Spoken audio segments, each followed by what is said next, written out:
jarumin mu ba wani za mu ɗauko ba, komai ya ce a waƙa da mun ji ba za mu manta ko ɗai ba.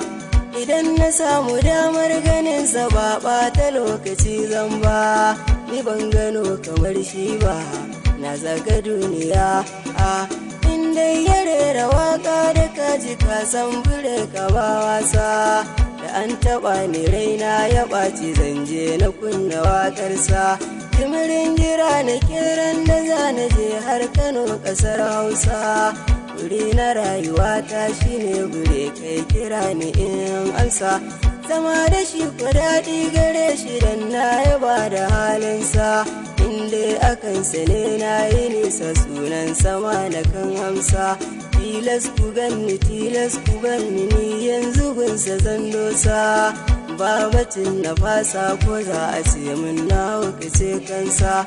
Komai kuce min daidai ne, na san wa'yansu sun gane, ina ji a zuciyata ne shi dai bure ka gwarzo ne. Ni ban da damuwa in har zan buɗe 'yan idanuna, in ganni gani ga bure ka me za ya damu ƙarfina.